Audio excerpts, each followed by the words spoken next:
A Pensar Más con Rosa María Palacios.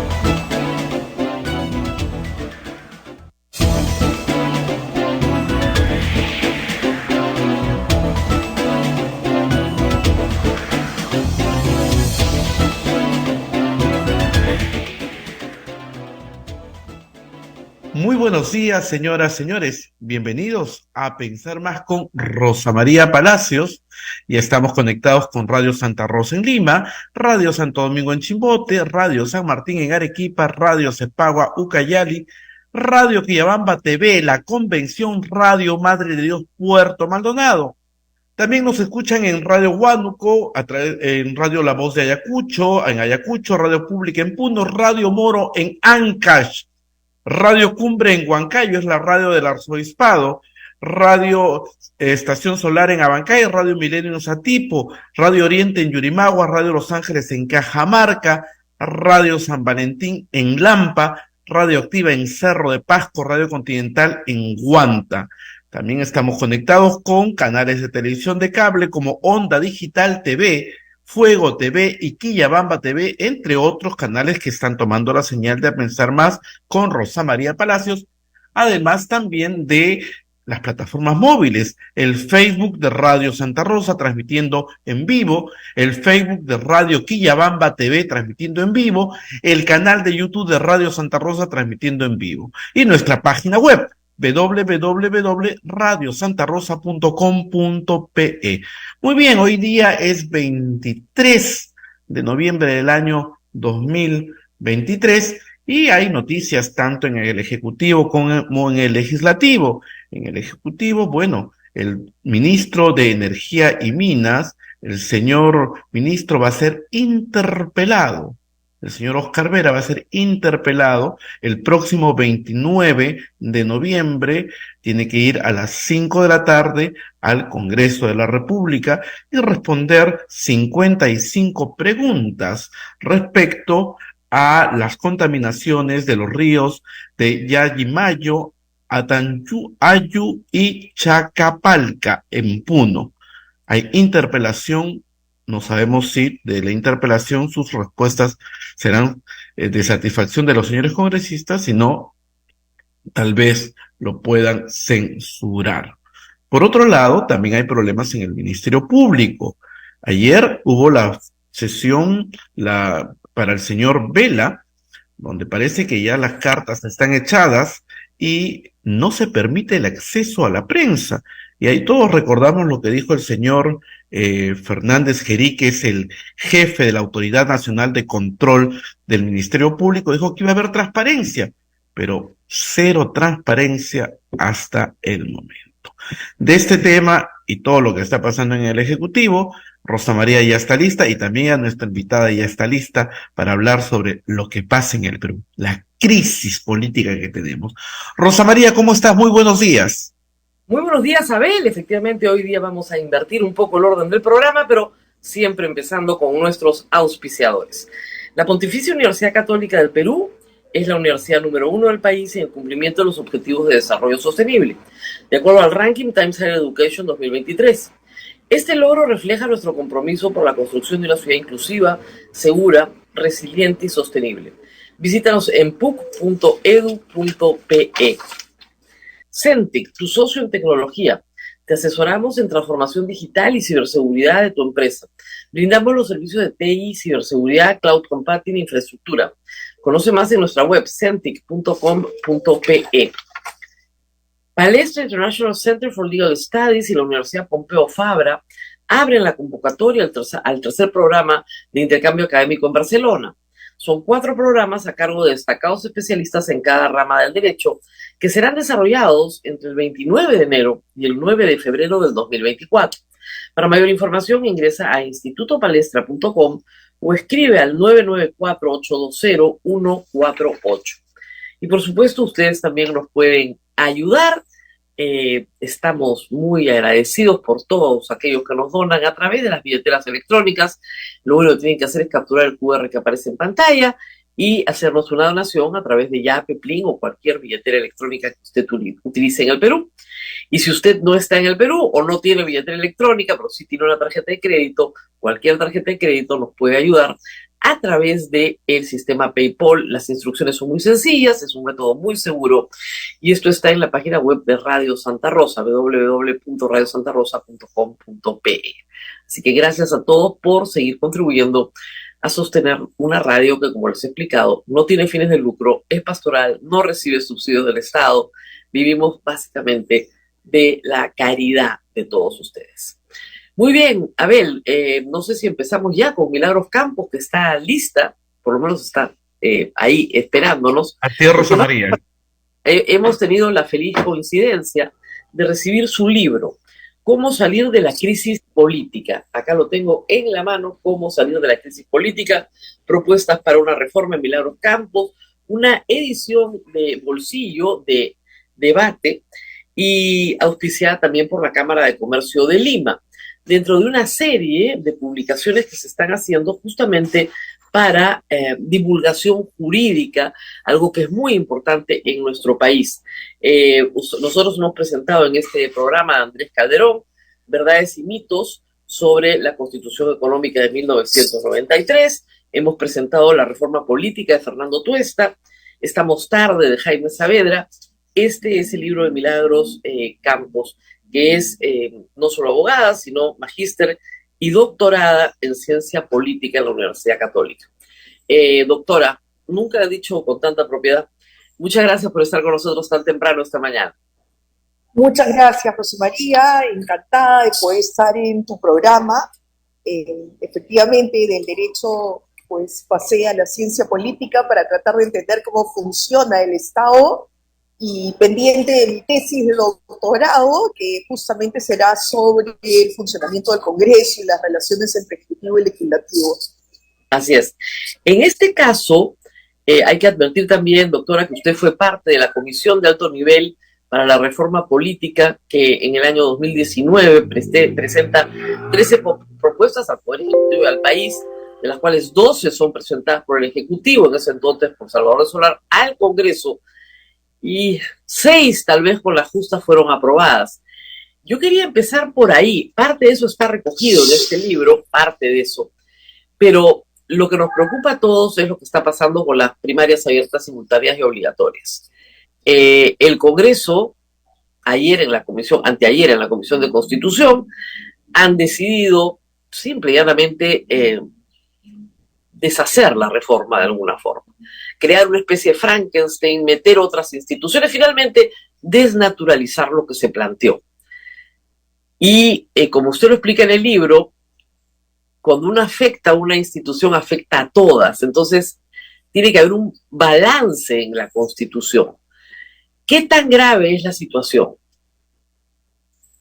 Mira, Rosa María, en el 2019, cuando trabajamos en la Comisión de Reforma Política, como todo proceso de reforma, partimos de un diagnóstico.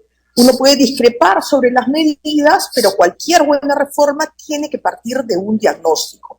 Y el diagnóstico de la política peruana en ese momento partía de un tema que los partidos eran y son poco representativos. En el Perú se habla de crisis de representación desde hace mucho tiempo. Alguien me decía, bueno, pero una crisis no puede durar tantos años, pero efectivamente somos pioneros en esta crisis que hoy viene aquejando a otros países que tenían una democracia más sólida en términos de sus partidos políticos. Ese tema supone justamente que cuando hablamos de partidos políticos hay una distancia muy grande entre los ciudadanos y los partidos, porque los ciudadanos no suelen militar en partidos políticos, hay una serie de desincentivos también, digamos la verdad, para hacerlo, y entonces lo que se pensó hacer es que en el diseño de las PASO se busque acercar a la ciudadanía a los partidos y que sientan como propia este proceso de selección. Que quiero decir algo al respecto, ¿no? Y nosotros, pues, por el sesgo profesional miramos siempre sentencias a mediados del siglo pasado, las sentencias del Tribunal de la Corte Suprema de Estados Unidos, ya habían dicho que los partidos políticos pueden ser asociaciones privadas, pero terminan siendo de alguna manera un canal y una forma por la cual aquellos ciudadanos que militan terminan en instituciones del Estado, de manera tal que tienen relevancia constitucional y que no pueden ser mirados como una asociación simple que usted y yo podemos formar para, pues, conocer el funcionamiento. Una de las frases que he escuchado en estos días contra las PASO es: los partidos son personas jurídicas privadas, sí, claro, pero reciben fondos públicos en gran cantidad, directo e indirecto. Y es como si fueran ajenas a cualquier legislación. Y eso no es cierto. Y aunque no recibieran los fondos públicos, su función es participar en elecciones para designar autoridades, de manera tal que no es como una asociación de amigas para reunirse y cultivar violetas africanas u orquídeas. Estamos hablando de temas que no son privados, que son de interés público, y la función es participar en elecciones. Entonces, creo que ese es un tema que es necesario zanjar. Los partidos políticos no son clubes de amigos y están destinados a participar en funciones estatales. Y eso es muy importante también, y de allí la relevancia de los fondos públicos, porque la capacitación de cuadros termina siendo fundamental. Las PASO buscaban darle ese salto de legitimidad a los partidos políticos frente a la ciudadanía. Y iban a operar, aunque yo creo que se ha hablado muchísimo estos días sobre las PASO, para los oyentes, la idea es que iban a operar como elecciones generales. Exactamente, y entonces, igual. Los ciudadanos he escuchado, doctora, una y otra vez repetir la tontería, de verdad, no lo digan porque da pena, que vamos a ir a los partidos a votar para que nuestros enemigos no salgan. ¿Quién va a ir a qué partido? Eso no son las PASO. Vamos a ir a votar por el candidato para que, por los que no militamos en un partido, vamos a votar en un partido para destruir a sus candidatos. Eso no es verdad. Es una elección general, igualita que la de abril, con voto preferencial.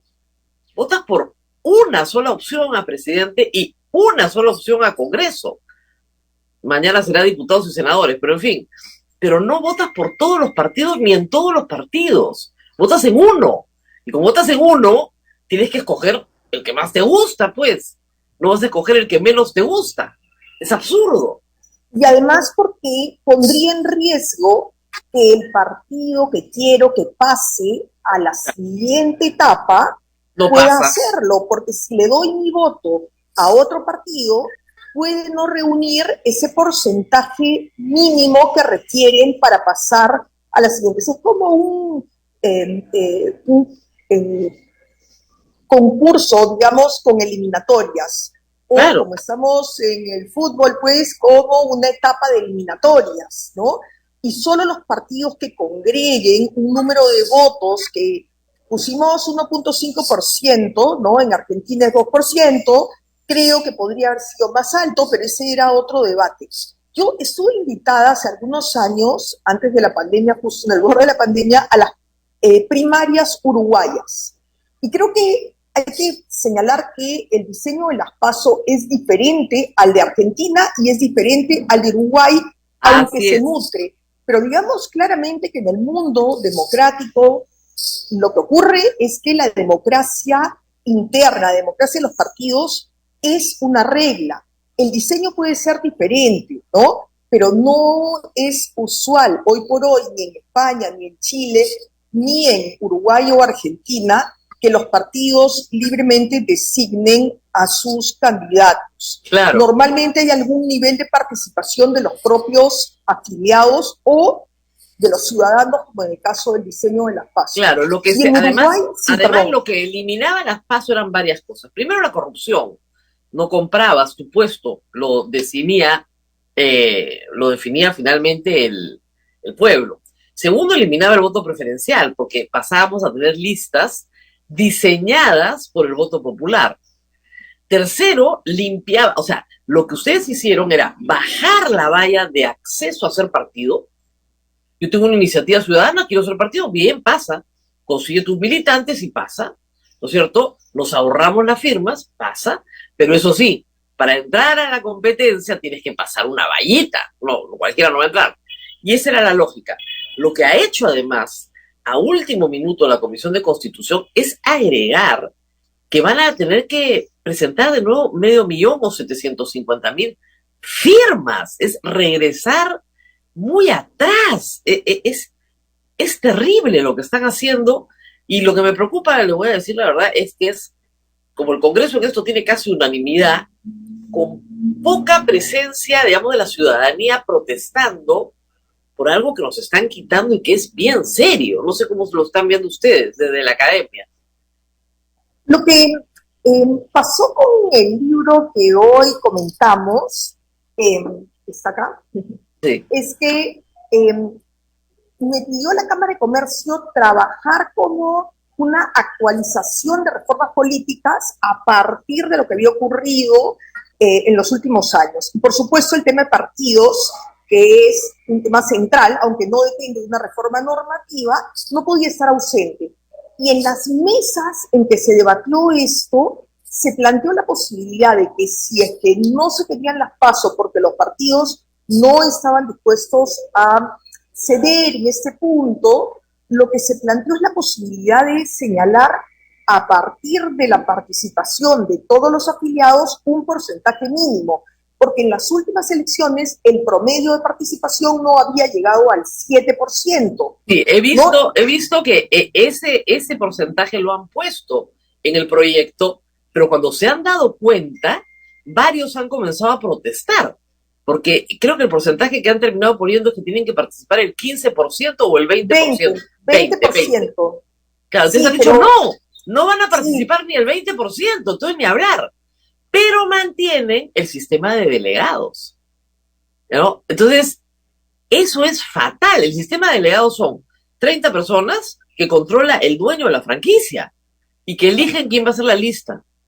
Al mejor postor. Además, hay pocos incentivos para que algún partido no elija delegados, ¿no? Claro. Y lo que a alguien se le ocurrió en una de las mesas y que a mí me parece súper interesante es la posibilidad de que si el requisito es que hayan 25,000 afiliados, que se pueda considerar el 30% no sobre el universo de todos el padrón, sino de 25,000 afiliados. Pero siempre tratando de ver de qué manera el partido puede convocar a sus propios afiliados, ¿no? Entonces, esa era una alternativa, porque acá de lo que se trata, conocido el diagnóstico, es de tener alternativas para el debate, pero que busquen responder y solucionar a los problemas existentes. Claro, ¿Cuál es en este caso? Partidos poco representativos. Claro, pero ¿cómo eliminamos el voto preferencial entonces? Sí, bueno, ese es otro gran tema, ¿no? Yo puedo decir que no soy neutral en este tema, he escrito varias veces sobre la inconveniencia del voto preferencial, porque como un elemento del sistema electoral no es bueno o malo en sí mismo, sino depende del sistema. El voto preferencial personaliza la política en un país en el que no tenemos partidos políticos y además hace que hayan muchos votos nulos. Pero imagínese usted, si vamos a una elección con bicameralidad, que es la buena noticia, no quiero dejar de mencionarlo, ¿no? Pero donde vamos a utilizar el voto preferencial para diputados, para el Senado en el caso del senador de mi circunscripción, pero también de la circunscripción nacional, y el voto preferencial también para el Parlamento andino, porque eso no ha cambiado. Imaginemos lo complicado que va a ser esa votación y la cantidad de votos nulos, y de lo que se trata también es de darle un elemento práctico a las propias elecciones, independientemente de lo pernicioso que puede ser para fortalecer a los partidos políticos, creo yo.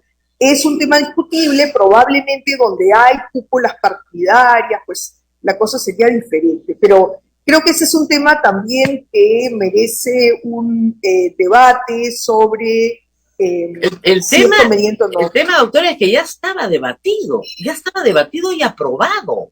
Se aprobó el 2019 y el Congreso del 2020 no lo permitió por la pandemia. Ayer escuchaba al señor Carlos Mesía que decía, creo que no se han aprobado, no se han usado nunca, decía, creo, ¿no?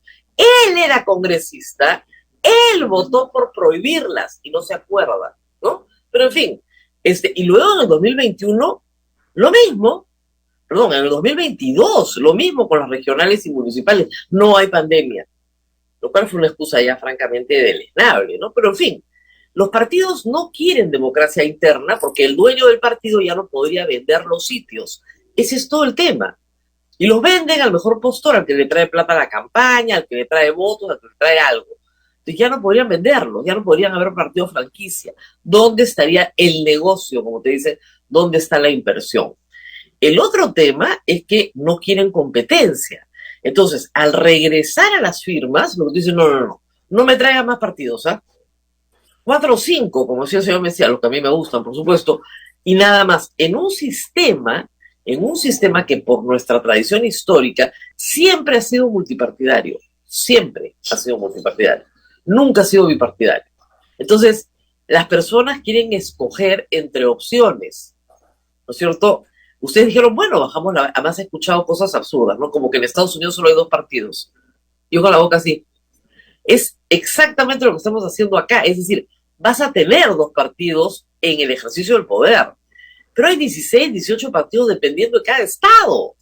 Cada estado tiene una actividad política propia. Es impresionante el nivel de ignorancia. Pero bueno, regresando a lo nuestro, doctora, ¿qué hacemos para convencer a la Comisión de Constitución o al Congreso de la República de que si quieren bicameralidad y reelección perpetua, tienen que aceptar que tenemos derecho los ciudadanos a tener una mejor oferta electoral? Otro tipo de reformas que se ha planteado también a partir de estas mesas de trabajo que tuvimos y que tiene que ver, por ejemplo, con la idoneidad de candidatos, ¿no? Porque pero de eso no quieren hablar. Ese es un tema también complicado. Hemos debatido mucho sobre la constitucionalidad de medidas que podrían estar restringiendo que personas acusadas por narcotráfico, trata de personas, terrorismo o incluso corrupción, pero yo quiero añadir delitos graves, ¿no? Me parece que el tema de violencia familiar, por ejemplo, homicidios, pues... Pero, doctora, usted sabe que acusado no es lo mismo que sentenciado. Entonces, acusado puede estar cualquiera y se presume inocencia. Correcto. Sentenciado, mientras esté cumpliendo su sentencia, no puede postular, eso ya está.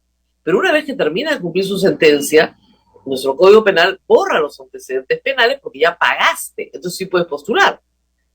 Allí hay que trabajar con un test de proporcionalidad. Yo coincido con que no puede ponerse una barrera para quienes son investigados. En un país, además, donde cualquier persona que tenga exposición pública puede terminar investigado. Entonces, creo que allí no hay forma de establecer un límite, pero sí creo que podría establecerse y extenderse en la Constitución un límite para aquellas personas que, habiendo cumplido la sentencia, pues pueden reintegrarse en la sociedad, pero un ratito, dejemos un periodo de tiempo para ejercer funciones públiclicas.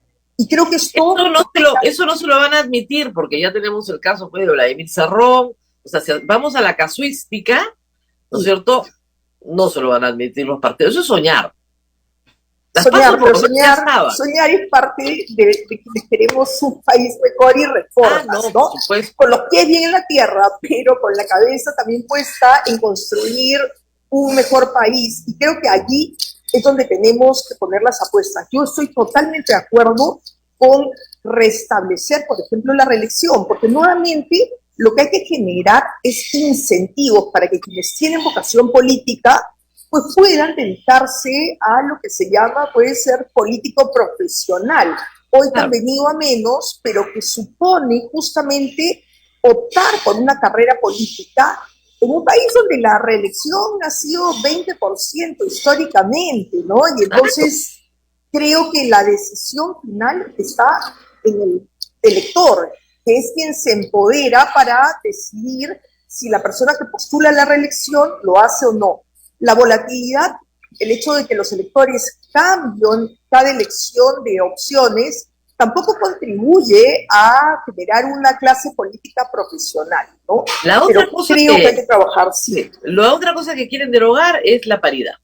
Ya lo anunció el señor Muñante, ayer el señor Mesía, que es asesor directo del fujimorismo, el ex congresista fujimorista, dijo, no, la paridad es un error, hay que eliminarla.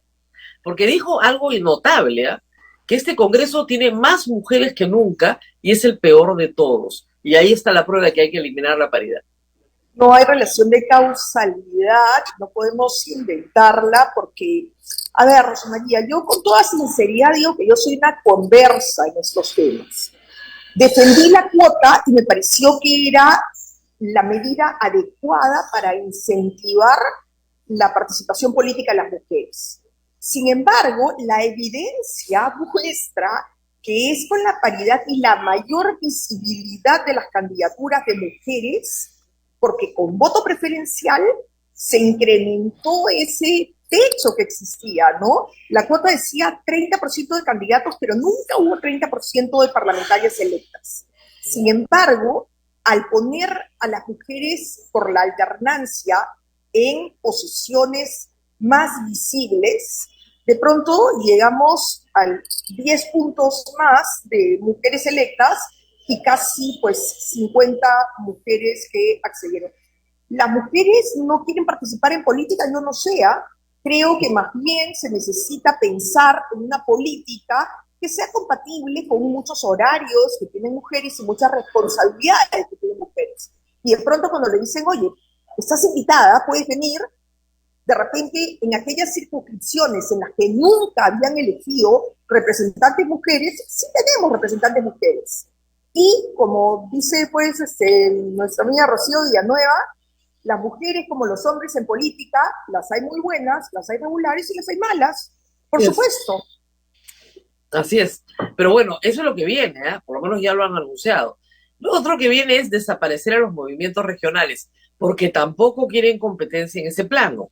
Es decir, yo me genero un nuevo espacio, el Senado, me reelijo, ¿no es cierto? Pero eso sí, no me traigas competencia. Y mi cúpula me sigue poniendo en la lista donde yo quiero.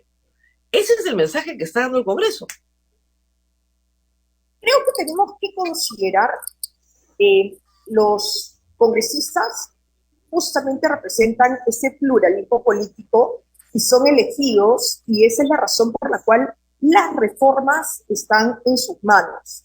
Pero el proceso de liberación pública hace justamente que pueda existir y deban existir estos comentarios, estas pues debates abiertos en el que yo creo que tenemos que sumar no solamente a los políticos, sino acercar a la academia, a la prensa, al empresariado. El problema es que nuestro sistema ha convertido a estos políticos individuales, como discutíamos por el tema del voto preferencial, en propietarios de su curul y propietarios de su espacio.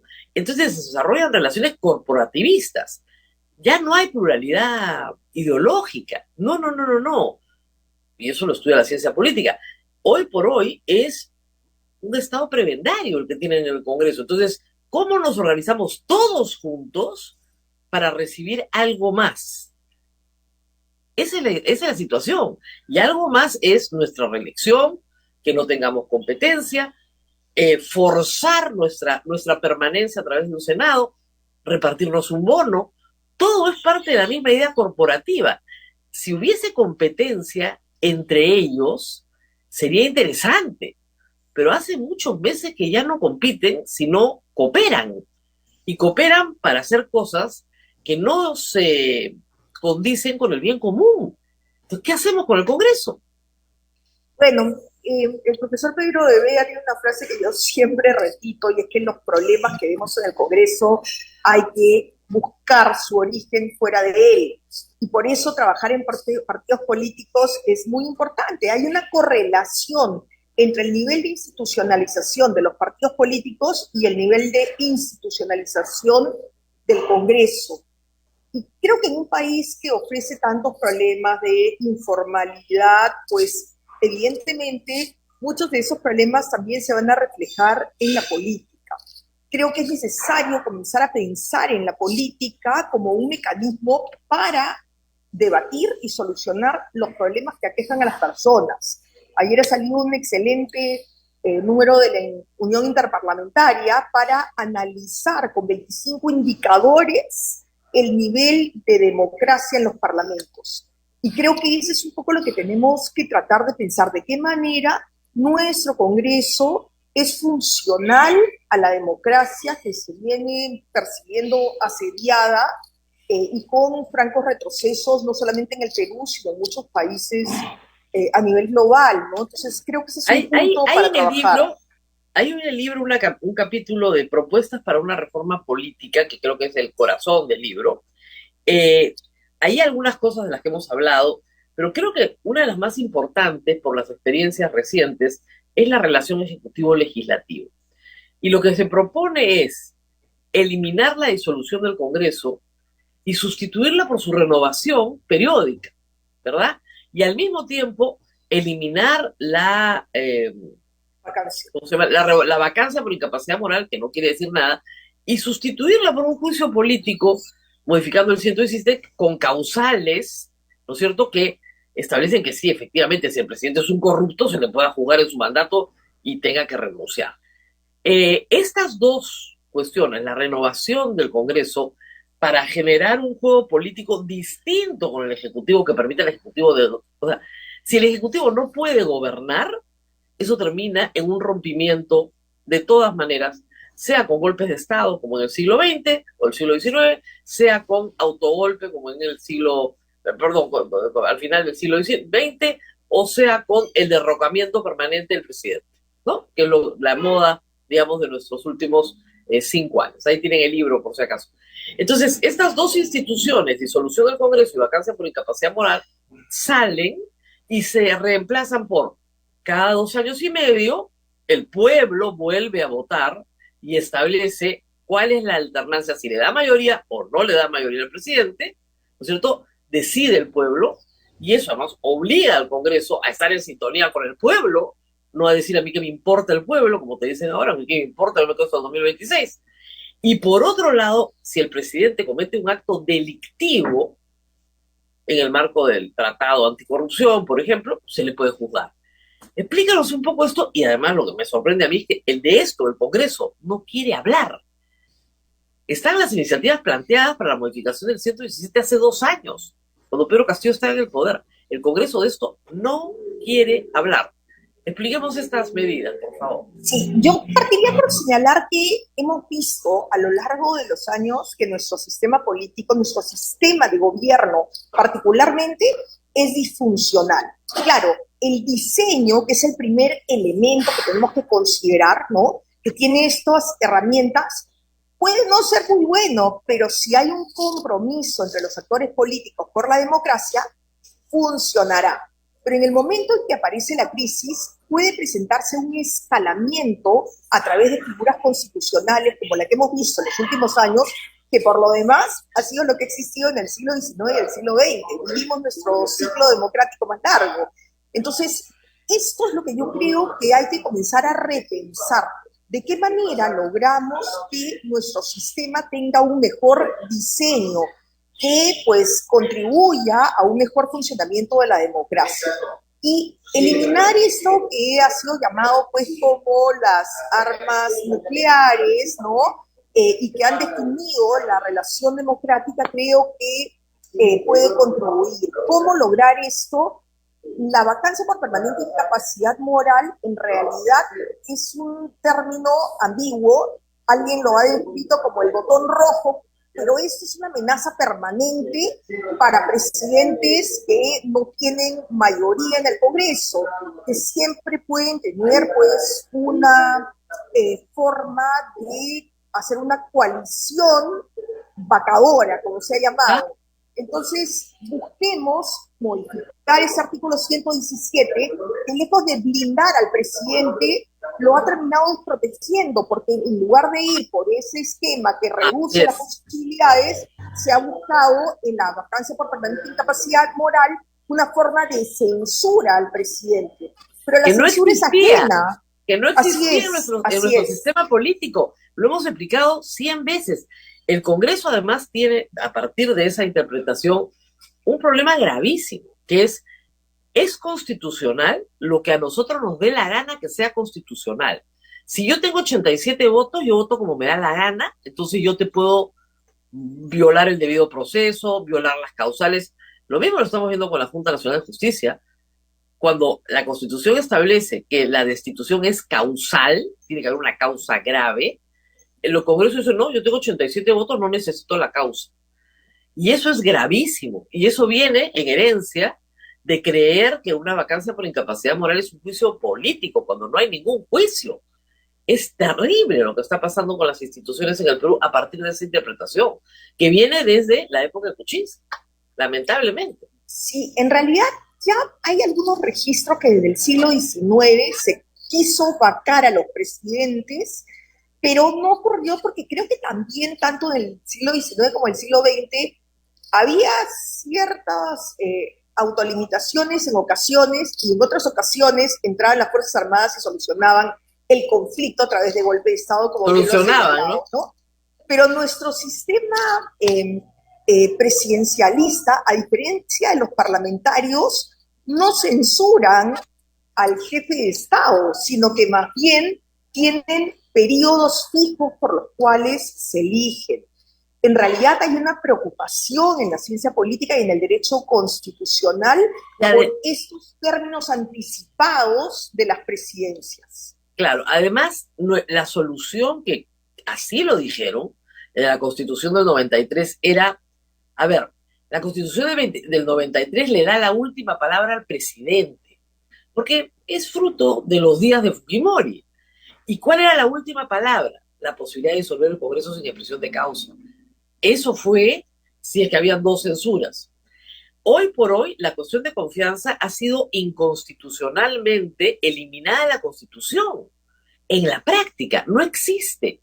Por esa razón, el Congreso no quiere modificar los términos de la revocatoria del mandato presidencial y tampoco quiere discutir su propia renovación, porque ya no existe peligro de ser disuelto. Porque con el amparo del Tribunal Constitucional, pues simple y llanamente, ya no hay forma de disolver el Congreso. El presidente del Tribunal Constitucional, el señor Morales, ha dicho que confianza es lo que el Congreso quiere que sea, no lo que el Ejecutivo, que es una prerrogativa del Ejecutivo, ¿no? No el Ejecutivo, lo que el Congreso quiere que sea confianza, eso es confianza. Terrible. El esfuerzo por tratar de tener un mejor diseño del sistema de gobierno debe protegernos frente a posibles líderes autoritarios con mayoría. Hay mucho populismo en la región de derechas o de izquierdas, estatistas o no estatistas, y que creo que pueden claramente pues, afectar nuestro sistema democrático. Entonces, un buen diseño lo que buscaría justamente es contribuir a que ello no ocurra. Yo creo que tenemos que protegernos frente a esto. Claro, un tema es el diseño, pero otro tema, insisto, son los actores políticos.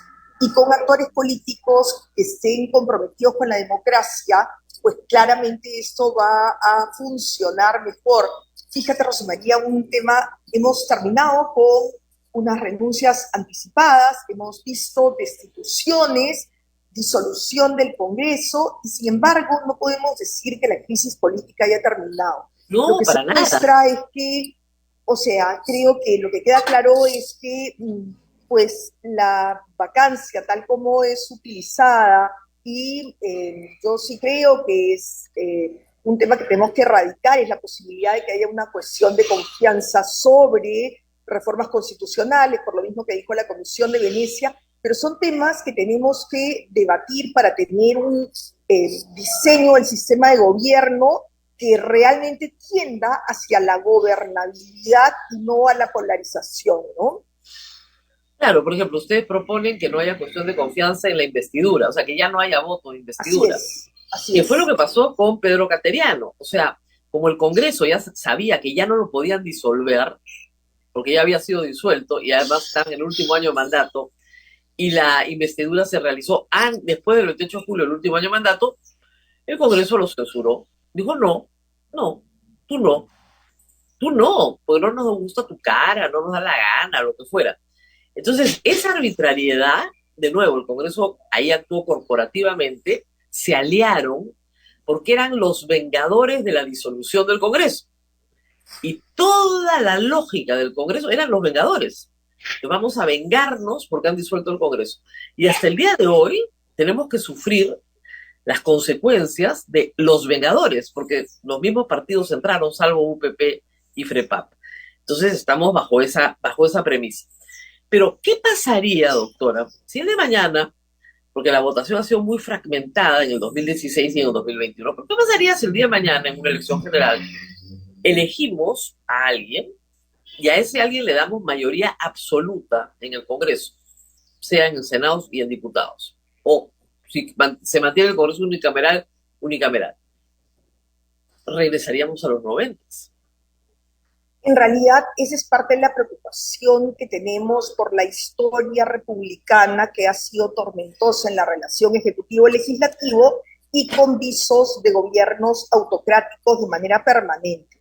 Por eso es que creo que es necesario poner cimientos y tratar de hacer que el debate de reforma política y sobre la democracia en el Perú llegue a cada una de las provincias del Perú, y que sea un debate pues permanente, cómo fortalecemos la democracia, entendiendo que la democracia es un consenso mínimo para la convivencia, pero cuando hay la sensación de que se pierde ese consenso mínimo por la defensa de valores democráticos, pues hay que dar un paso atrás y comenzar a pensar en qué hacer para evitar que puedan, digamos, el propio voto cerrarle el paso a líderes autoritarios y que muestren pues un discurso populista lejano de valores democráticos, ¿no? Ahora, el problema es que la población, de acuerdo al Latinobarómetro, no se muestra muy afecta a la democracia tampoco. Así es.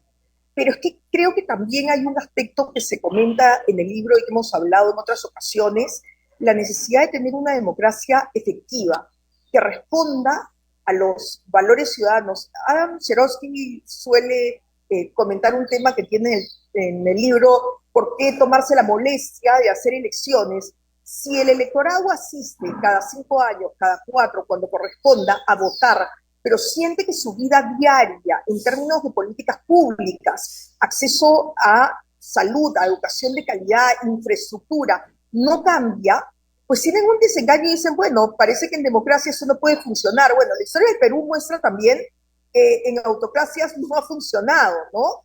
Pero ese es el tema que creo que quienes gobiernan deben de pensar en solucionar.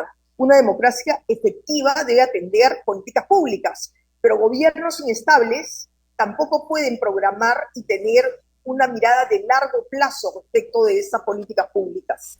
Claro, pero es que para eso tendríamos que tener líderes políticos con alguna visión de estadista, ¿no?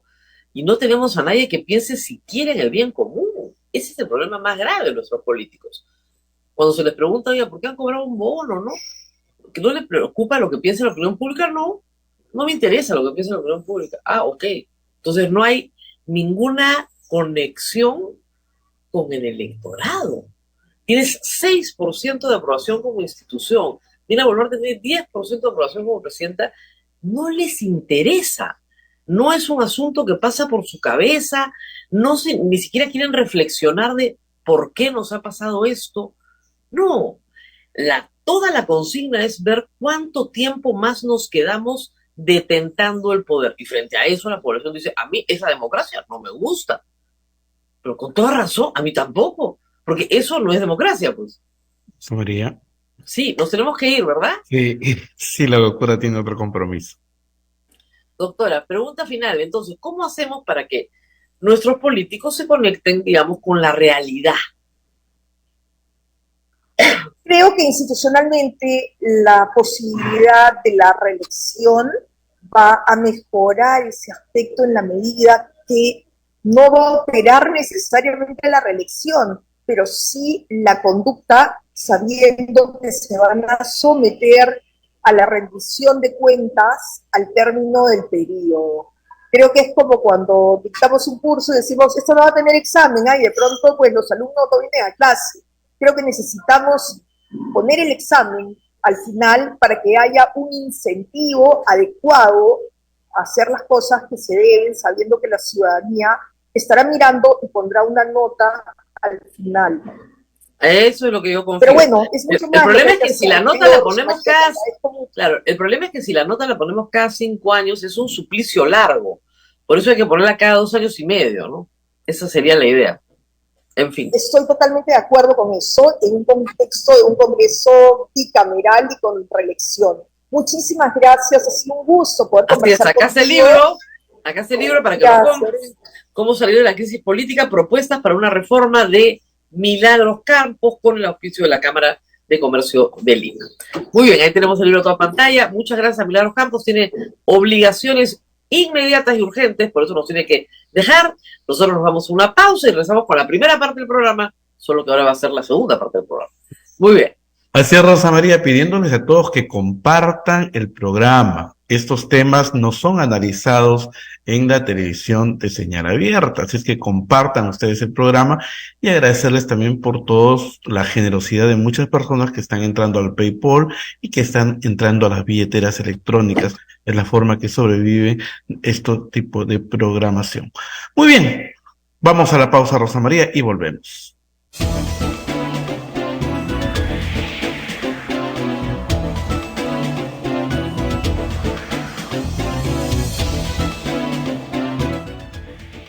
Continuamos con A Pensar Más con Rosa María Palacios.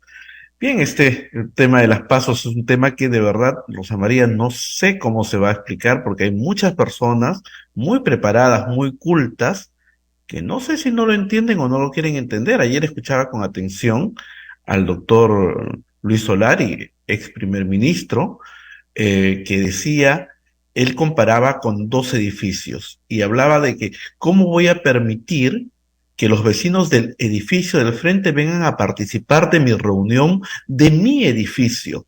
Es más, ¿cómo voy a permitir que un vecino del edificio del frente venga a integrar la junta directiva de mi edificio? Es absurdo el ejemplo. Miren, yo no sé si es que no quieren entender o no entienden. De verdad, ya no sé. Porque además las PASO se han aprobado en 2019. Y en 2023 están diciendo estas sonceras, porque de verdad que es una soncera. Vamos a usar el ejemplo del edificio, ¿ya? Vamos a ver. Tú no vas a votar en la junta directiva del otro edificio nunca. Pero supongamos que todos los edificios de la cuadra, cada uno con su junta de propietarios, quieren plantearle a la municipalidad el cambio de color de las fachadas de todos los edificios. ¿Ok? Entonces, cada junta de propietarios votará, elegirá a su delegado y todos juntos formarán una delegación para hacer una norma con la municipalidad. Todos participan, pero tienen que participar todos los edificios, ¿ah? No puede participar uno nada más. Y la junta de propietarios de un edificio no decide, ¿no es cierto?, quién es el delegado. Todos los vecinos votan de ese edificio y de todos los edificios. Cuando tú vas a votar a las PASO, no votas por el edificio del vecino, votas por quien te da la gana, pero uno solo, un voto. Digamos, hay 27 partidos. Digamos, vamos a usar uno que no tiene inscripción ahorita, ¿ya? El PPC. Entonces resulta que a mí me gusta el PPC. A mí, particularmente, me gusta el PPC. Entonces, hay una persona en el PPC que yo creo que debería estar en el Congreso. Y yo creo que debería estar. Muy bien. ¿Voy a votar por el APRA? ¿Por uno que no me gusta? ¿Para qué? Para ponerlo en la boleta y que después no lo elijan porque es muy antipático. Y pierdo la posibilidad de que el que me gusta a mí no vaya. No lo elijamos. No, pues no sé. ¿Qué parte no entienden? Es igualita que una elección nacional. Es una prevuelta. Pero te ordena quiénes son los elegidos, con voto popular. No te ordena quiénes son los elegidos vendiendo los escaños. Sacas toda la corrupción, sacas el voto preferencial que solo puedes usar en las PASO. Ya no las usas en la elección general porque ya votas por una lista cerrada. ¿Qué nos va a producir eso? Un mejor Congreso. Pero a los partidos políticos no les interesa tener un mejor Congreso. Porque a los partidos políticos lo que les interesa es poder controlar a esos que pone en el Congreso para sus intereses absolutamente personales. Y a esos que entran con voto preferencial, lo que les interesa es hacerlos creer que son dueños del curul y que por lo tanto pueden traficar con intereses particulares y no una plataforma de partido. Si yo entro en una lista cerrada, yo tengo un compromiso con la plataforma del partido. Reduces transfugismo, reduces pleitos internos, además. ¿Cuántas elecciones de partidos más grandes han terminado a golpes? A golpes. Y con gente muy mafiosa tratando de controlar y mangonear la lista. Una elección nacional te elimina todo ese problema. Absolutamente. Pero eso no lo quieren. No lo quieren porque quieren seguir mangoneando, como han mangoneado toda la vida, las asambleas de delegados, que no son más que la voz del dueño, cuando hay dueño, o el clan familiar, cuando hay clan familiar, y la bronca interna cuando no hay ni clan familiar. Acción Popular, el APRA, es eso, ¿no? Acuña, Keiko, es lo que ella quiere, lo que ellos quieren. Esas son elecciones democráticas. ¿Y cuál es el problema? El problema central es que cuando vamos a votar, lo que nos ofrecen los partidos es malo. Entonces elegimos de lo que hay.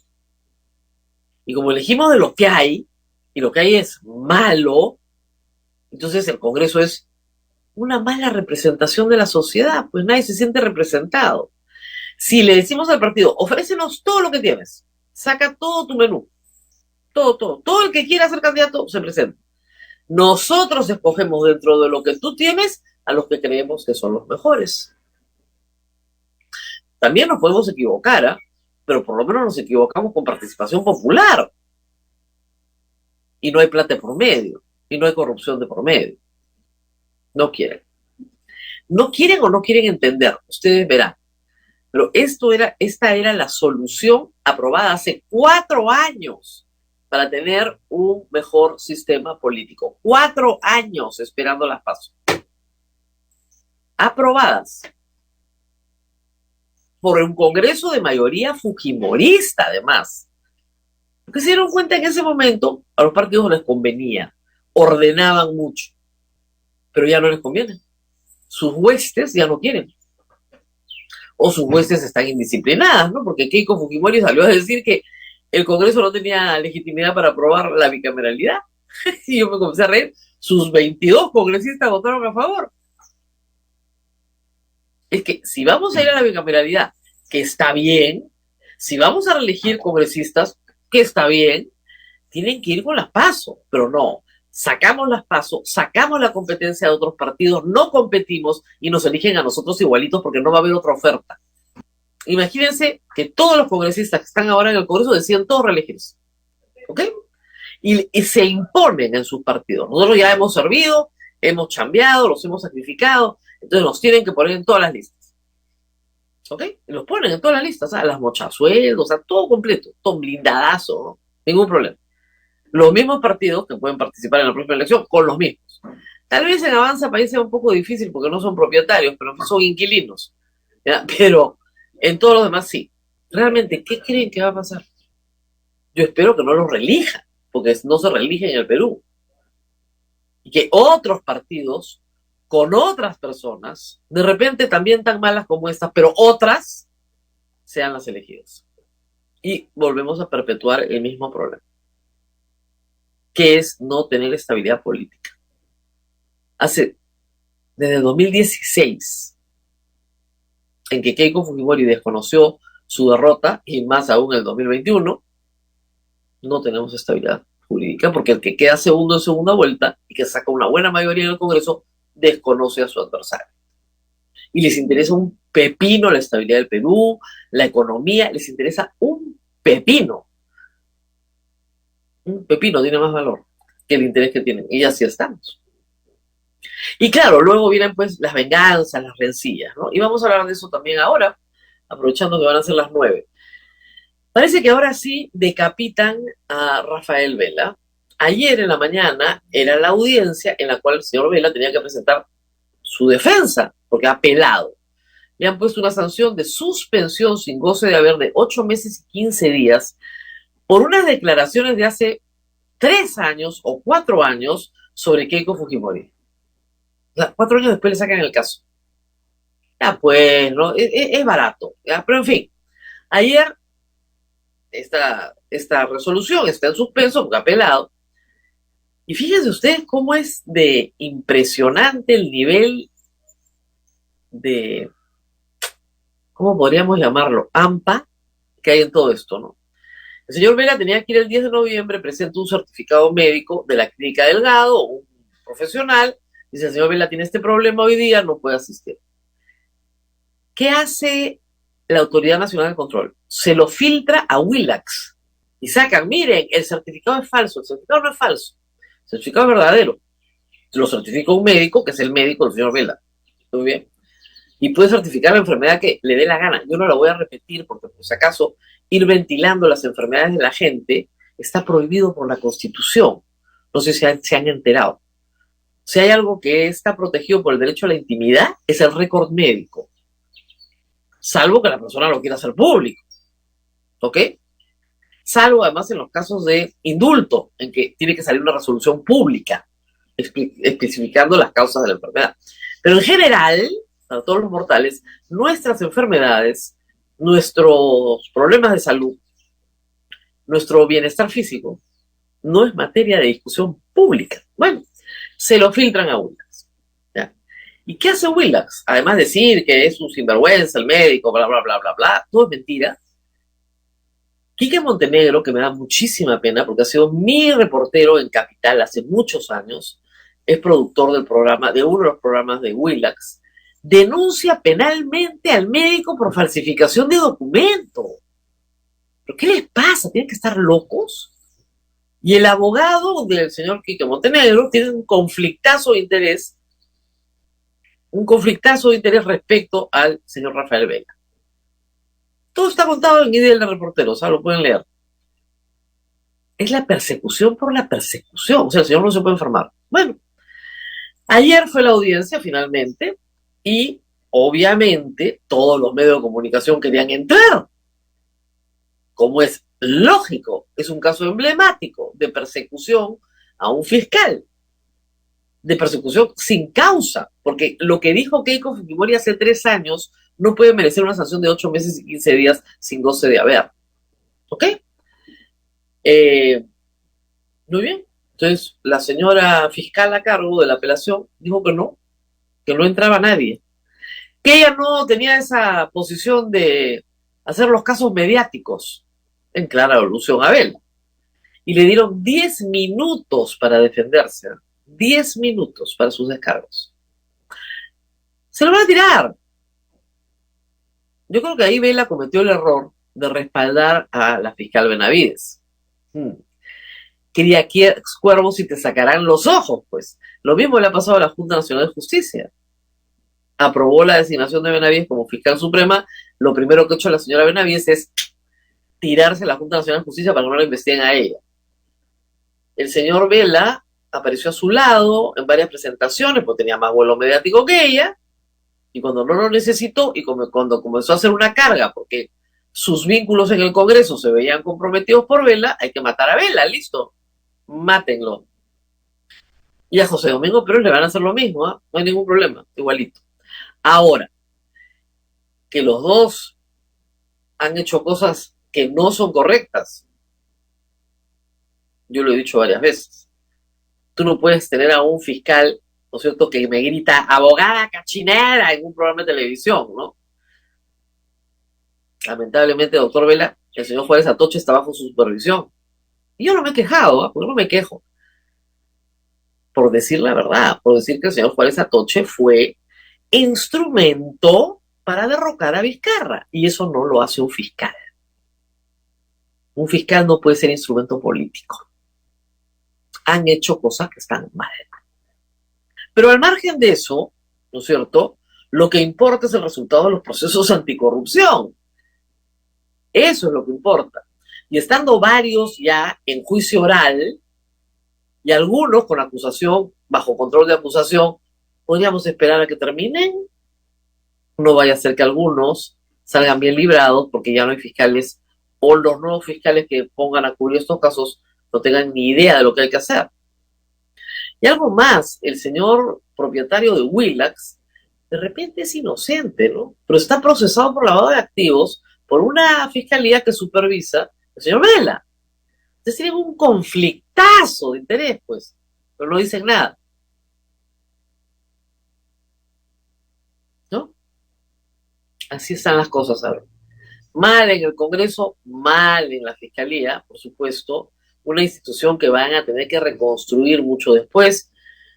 La Junta Nacional de Justicia ayer ha tenido la confiscación de 6 computadoras, 6 peligrosas computadoras, ¿no? Es que a veces la Fiscalía no se da cuenta de cómo hace el ridículo. A ver, el domingo, ya les hemos contado esta historia, la vamos a contar. El domingo, en Punto Final, salió un reportaje muy interesante de 7 amigos, una collerita, ¿no? De ex alumnos, abogados de la vida real, que habían encontrado un sistema para que a todos los vayan contratando por CAS en la Junta Nacional de Justicia. Este tipo de corruptelas existe en varias instituciones del Estado, hay que detectarlas, denunciarlas y sacar a la gente, ¿no? Moverla. La Junta el lunes desplazó a un grupo, porque a otro grupo, porque tenían contratos vigentes, a los que ya podían no renovarles el contrato, les resolvieron el contrato y están en plena investigación. ¿Cuál es el delito acá? Han dicho negociación incompatible. Yo diría más bien falsa declaración de un documento administrativo. ¿Por qué? Porque los 7 presentan un currículum muy parecido. Y todos son abogados de la misma cevichería y del mismo gimnasio. Y eso es imposible. Entonces hay una mentira. Y esa mentira se llama falsa declaración de un documento administrativo. Y es delito. Y a diferencia de la señora Boluarte, que mintió en su CV, eso ocurrió hace muchísimos años, hace 20 años, ya prescribió, pero en estos 7, sí, los puedes perseguir por mentir en el CV, porque está vigente. Eso es lo que es un caso de contratación irregular basada en CVs que mienten, que además a cualquier administración le puede pasar. Tú check, y no te das cuenta que hay 7 que tienen el mismo, bueno, ahí puede haber una colusión con el funcionario que está al interior y que permite esto. Con un funcionario en planta que permite esto. Ahí podría ser. ¿Para qué sirven las 6 computadoras de los 6 fulanos? No me pregunten. Lo que dijo la Junta Nacional de Justicia es que yo no se las puedo entregar a la Fiscalía sin orden judicial. Entonces la Fiscalía sale y dice, no han querido colaborar. Oiga, si ustedes no tienen orden judicial, la gente no tiene por qué andar regalando sus cosas. Entonces, necesitas una orden. O sea, vienen a mi casa sin orden judicial, si quieren llevar mi computadora, un ratito. Primero que un juez verifique si lo que tú estás pidiendo tiene algún sentido o no. Hay una proporcionalidad entre la medida, ¿no es cierto?, tomada y lo que estás haciendo. Bueno, entonces el juez le dijo, sí, pueden incautar las computadoras. Hemos incautado las computadoras. Miren, yo he presentado, Abel, durante 25 años en el periodismo, muchísimas denuncias. Algunas muy importantes y muy interesantes, ¿no? Nunca en mi vida he tenido una fiscalía actuando a la mañana siguiente o la misma noche que yo he presentado una denuncia. Nunca. Fantástico. Y no creo que porque sea Canal 2, ¿no? Sino porque el tema le interesa a la fiscal de la Nación. La fiscal de la Nación y Patricia Chirinos, que cada vez que Patricia Chirinos pone un tuit, la fiscal de la Nación actúa, ¿no es cierto?, son una especie de mesa de partes instantánea de cualquier denuncia que pongas contra sus enemigos. ¿Ya está? ¿Qué les puedo decir? A eso se reduce la historia del Perú hoy. La señora Patricia Benavides no creo que dure mucho en la Fiscalía de la Nación, la verdad, francamente. Porque la última que hizo todo eso fue Blanca Nelia Colán. Y tarde o temprano termina mal. Tarde o temprano, hay que tener paciencia en eso. Porque solito, tarde o temprano, termina muy mal. Pero muy mal. En estas cosas, el mal no prevalece, ¿eh? Por si acaso. Porque ya es una cosa, pero absolutamente obsesiva, con los fiscales anticorrupción, con la Junta Nacional de Justicia. Esto va a acabar. Así es, Rosa María. También ayer han van a interpelar al ministro de Energía y Minas, al señor Oscar Vera. ¿Habrá interpelación o es parte del show? Vamos No, a analizar. va a haber, pero no lo van a censurar, porque ya el ministro, o sea, ya sabes, Dina Boluarte lo tiene que sacar, ¿no? Pero todavía no se ha ocupado, pues, ¿no? Debería ocuparse, ¿no? Ellos que dicen que son pro empresa, deberían ocuparse. Una de las observaciones que se les hizo en el CADE a el gobierno fue justamente esa, que tienen un ministro de Economía estatista, pero en fin, perdón, un ministro de Economía, un ministro de Energía y Minas, lo van a interpelar por eso. Rosa María, algo bueno, estoy leyendo acá los comentarios, es que se está generando el interés por conocer sobre las PASO, ¿no? Desde lo que significa las siglas, ¿no? Felicito a todas las personas que han empezado a interesarse por el tema porque es algo muy, muy grave que nos va a afectar a todos los peruanos. Bueno, algo bueno. Primarias abiertas, simultáneas, obligatorias. Eso quiere decir, son primarias porque es la primera vuelta, si quieren. Es como si tuviéramos 3 vueltas. O una prevuelta, es una primaria. Primero vamos todos. Abiertas porque todos votamos. Simultáneas porque es una sola boleta. Una sola boleta para todo el Perú. Pero votas por uno. Y obligatorias porque todos tenemos que ir a votar. No son facultativas, son obligatorias. Es un voto nacional, como se vota en el Perú, de manera obligatoria. Entonces, eso hace que en esta primera elección, primero, los que no pasan la valla, no juegan. Entonces, si tenemos 35 partidos y 20 no pasan la valla, bueno, pues no pasaron la valla. Jugamos con 10. ¿Pero qué 10? Los que nosotros elegimos de los partidos. Obviamente, si votaste por un partido que no pasó la valla, en la segunda oportunidad tendrás que votar por uno que sí pase, ¿no? Porque si es que quieres votar, puedes votar nulo y blanco también. Otra cosa, ¿sabes qué? Están haciendo un llamado, ojalá que lo puedas hacer, al equipo de publicistas que siempre te apoyan, que hagan con dibujitos, dicen, ¿no? Por favor. Mucha gente ayer, hazlo con dibujitos. Transparencia y varias personas de la Coalición Ciudadana están tratando de hacer una campaña publicitaria para explicar las PASO. Yo pensé que en 2019, cuando se aprobó, la gente había entendido qué eran, pero claro, como nunca se puso en práctica, y esto lo entiendes como un deporte, jugándolo. O sea, es bien difícil de explicar en teoría, ¿ya? Pero una vez que juegas, no, pues esto sí nos conviene, ¿cómo no lo vamos a hacer? Y les digo, les explico cómo funciona. Vas con tu DNI igualito con una elección nacional, a tu local de votación, a los locales, a los 80,000 mesas que se tienen que armar en todo el Perú, todas las mesas, ¿ya?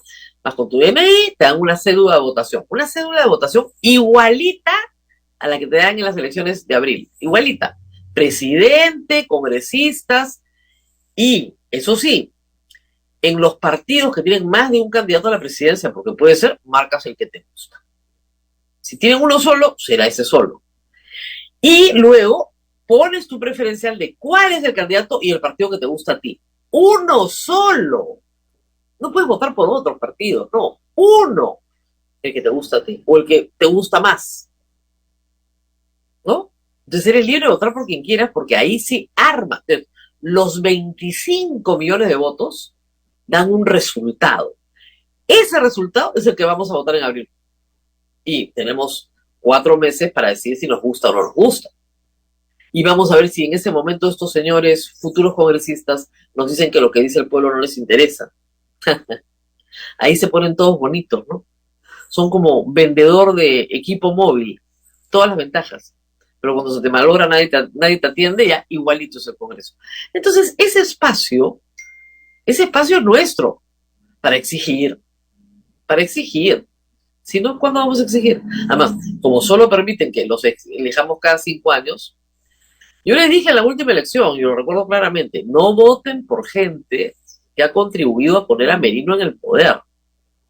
Ya saben lo que nos va a pasar. Estos son de la tribu de los Vengadores. Y toda su lógica es, si se disolvió el Congreso, tenemos que vengarnos de lo que venga por delante, todos son caviares, porque los dejaron sin chamba. Una disolución del Congreso absolutamente popular, hay que decirlo, ¿eh? Absolutamente popular. Muy bien.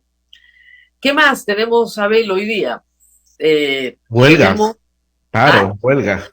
Hoy día tenemos un paro de 24 horas de SUTEP que no afecta a Lima, pero afecta a casi todo el Perú, por el incumplimiento de acuerdos con el Congreso, perdón, con el gobierno, escolaridad, bonos, etcétera, una serie de acuerdos sindicales, y una huelga médica que se va a indefinida, En vez de estar discutiendo la reforma constitucional para que voten, para que trabajen doble, ¿por qué no les aumentan el sueldo? Por el amor de Dios, esa es toda la discusión.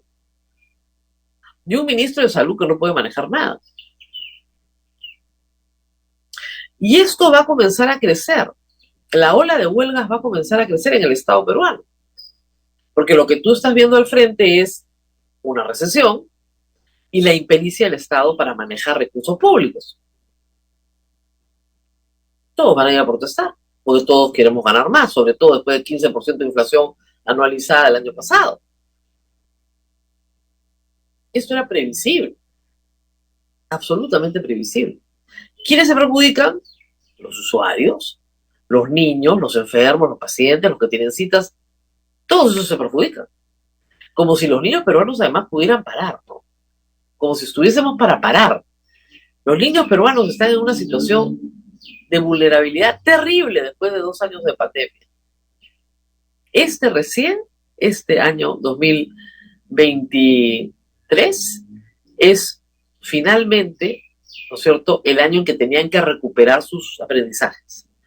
Porque el año pasado fue un año de, 2021 no hubieron clases, el 22 fue empezar de cero, y este era el año de consolidación de aprendizaje. Pero si los profesores están yendo a la huelga, ¿cómo vas a consolidar todo lo que tienes que consolidar? Hemos estado acá con Jaime Saavedra hablando de todo lo perdido y no recuperado, en muchos casos, dependiendo de la edad del niño, dependiendo de sus habilidades, dependiendo del entorno que tuvo en pandemia, pero para millones de niños peruanos hay aprendizajes absolutamente perdidos. Y se van a la huelga los maestros. Yo no discuto que tenga razón en su reclamo laboral, pero hay niños de por medio, ¿no? Eso es lo que siempre duele, hay niños de por medio. Igual los médicos, hay enfermos de por medio. En el caso de los médicos, eso sí hay que decirlo, que los piquetes de emergencia se tienen que quedar siempre, ¿no? Es un servicio del Estado que no puede parar. Yo no puedo parar una sala de cuidados intensivos, no puedo, ¿ok? Eso queda. Pero consultas, atenciones, etcétera, programación, todo eso se detiene. Y a veces eso perjudica meses, operaciones, es muy perjudicial. La gente se va a enfermar igual, ¿no? Con médico o sin médico, necesita atención. ¿Qué más tenemos, Abel? El bono. Tengo que hablar del bono, nos quedan 3 minutos, porque lo que es sorprendente del bono es la actitud de los congresistas. La gran mayoría, hay que decirlo, no sabían. Les depositan tanta plata que ya no saben ni cuánto les depositan. Pero en fin, se enteraron la semana pasada, el 17 les depositaron. ¡Oh, sorpresa, qué bello! La señora Flor Pablo dijo: a mí nadie me avisó, nadie me pidió permiso, estoy devolviendo la plata y la devuelvo. La señora Lady Camones ha dicho que ella sí la recibe para darle un fin social. ¿No se dan cuenta que es peor? Es peor porque estás usando fondos públicos para alimentar a tu clientela política. Y les encanta eso, ¿eh? No son para mis donaciones. Haz caridad con tu sueldo. Eso es caridad. Con la ajena no es caridad. Increíble. Perdón. Pero lo mejor ha sido el almirante Cueto. Qué bueno. Hay que entender que el almirante Cueto ha sido servidor público 40 años de su vida, pero no sabe hacer otra cosa. O sea, si tú eres marino, ¿no es cierto?, has recibido un sueldo de la Marina y beneficio de la Marina toda tu vida, te jubilas, ¿no es cierto?, y te dan tu pensión de la Marina. Entonces él piensa que esto es como, ¿no?, como lo que pasa en el sector público siempre, ¿no? Si te liga, pues, ¿no? Entonces, es lo que decía, yo nunca he entendido por qué los bonos se los dan a los trabajadores y no a los congresistas que trabajamos más. ¿Ok? Yo estoy muy contento y le preguntaron: oiga, pero no se da cuenta que a la gente le molesta. A mí no me interesa lo que piense la gente, listo, chao. No le interesa la impopularidad del Congreso. Parece que el almirante ya tiró la toalla, no se quiere reelegir. Qué pena, ¿no? Podría intentar la reelección y de repente sería un poquito más empático con la población. Porque 10.000 soles, o sea, 9.900, es un bonito que todos quisiéramos tener, ¿ah? En el sector público y en el privado, ¿ah? Nos caería muy bien a todos.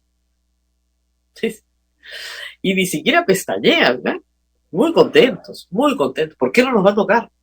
En primer término, todos los trabajadores del sector público, ¿no es cierto?, están mirando al Congreso ya con, ¿no?, como diciendo, si trabajas en el Congreso te sacaste la tinca. Porque además, para lo que produce el Congreso, discúlpenme, para lo que produce el Congreso, ¿ustedes creen que están para bonos? ¿De verdad? Ni ustedes ni sus asesores. Ni ustedes ni nadie, no están para bonos. Es un desastre lo que produce el Congreso. Para esa producción, que lo único que hace es hacer daño al Perú. Cada vez que discuten algo es, a ver, ¿esto hace daño al Perú? Sí, perfecto, lo aprobamos.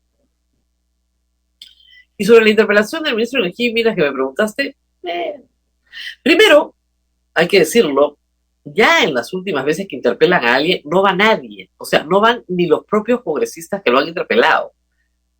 Hay una imputación al señor ministro de Energía y Minas porque es muy cercano a Vladimir Cerrón o es del entorno de izquierda. Y sí, tiene una visión estatista, lo que ha hecho con Petroperú. No ha gustado nada. En el caso se lo hicieron ver perfectamente al señor Otárola. Dijeron, oiga, usted no puede dar a dedo concesiones a Petroperú por 2 años cuando puede hacer un contrato de un concurso público para que entre inversión privada. Pero esas son el tipo de cosas que apoya el señor ministro de Energía y Minas, que además no ha hecho nada por promover la inversión minera, que debería ser, ¿no es cierto?, la dedicación más importante de su tiempo en tiempos de recesión, porque no hay inversión privada en el Perú. Pero no está muy interesado en eso, aparentemente. Bueno, por todas esas cositas lo van a interpelar. ¿Lo censurarán? No, lo más probable es que Dina Boluarte lo cambie en el camino. Ahí ya es irrelevante. Así que lo más probable es que lo cambien en el camino. Para que no dé molestias, ¿no? Para que no dé molestias. Ya cambiaron a la señora de Salud, ¿se acuerdan ustedes? Para que no dé molestias. A la señora Gervasi, para que no dé molestias. Bueno, hay que decir que se lo habían ganado, ¿no? Se lo habían ganado. A Vicente Romero sí lo aguantaron más, ¿eh? Porque ahí sí no sabía quién poner. Y como estaba interesado su hermano, y Otárola también, tuvimos que aguantar todos, pero los 6 días de bronca. Hay una caricatura hoy día de Carlín que es buenísima, ¿no? Todos haciendo el juego de las sillas. 6 días de bronca hasta que finalmente tuvimos ministro del Interior. ¿Y para qué lo tuvimos? El señor pega. El ministro del Interior golpea a su hermana. Es todo lo que tenemos de él. ¿Han respondido algo a eso? No. 7 amigos de una collera, ¿no es cierto?, se autocontratan en la Junta Nacional de Justicia. 7 fiscales en 3 días, ¿no? Ya, orden judicial. El hermano la hermana del ministro del Interior lo denuncia por haberle golpeado el brazo y haberle dicho a sus padres estafadores, haberse agarrado a golpes porque no le gustó que hicieran un anticipo de legítima. ¿Alguna respuesta del Estado peruano? No. Cero. Nada. No hay nada que responder. No nos interesa. Se van a olvidar. No lo menciones porque se van a olvidar. Bueno, nadie se ha olvidado del carro del Lexus del señor Otárola. Pucha. Esa historia es también divertida. Ahora, hay que decir que ahí sí, la señora fiscal de la Nación le ha mandado a los fiscales, ¿no?, a buscar el carro. Sí. Así que Otárola tal vez no sea de los favoritos de la señora Benavides. Que la señora Benavides más bien esté en el bando de Nicanor, ¿quién diría, no? Podría ser. Aunque Nicanor también está siendo investigado. Sí, por supuesto. Por el caso del señor Nixon Hoyos, el alcalde que obtuvo 20 millones de soles con 1.400 habitantes. También está siendo investigado. Pero el carro del señor Otárola, como yo les he dicho, fíjense, el señor Otárola tiene en su vida privada la libertad de visitar a quien quiera. Puede ser peculado de uso, ¿no? Usar el carro para actividades particulares. Sí, puede ser, también. Pero por lo menos él estaba dentro del carro, ¿no? No eran los familiares, ¿no? Él estaba. Salvo que el carro haya sido para pasear a la señorita. El carro lo desaparecieron. Pues ya lo encontraron. ¿No le funciona la batería? Ah, ¿y no la van a resolver? ¿No la van a reparar? No. Ay, Dios mío. Eso le pasa a Otárola por recibir señoritas en su oficina que luego aparecen con chambas muy bien remuneradas. Moraleja, si eres primer ministro, no recibas señoritas en tu oficina que aparecen luego con chambas bien remuneradas, ¿no? Para empezar. Muy bien. Nos tenemos que despedir. Así es, Rosa María, ya estamos sobre la hora. Nos vamos hasta mañana con más información, con más noticias y con más análisis. Cuídate mucho, Rosa María. Nos vemos. Chau, chau. Chao. Hasta aquí, A Pensar Más con Rosa María Palacios.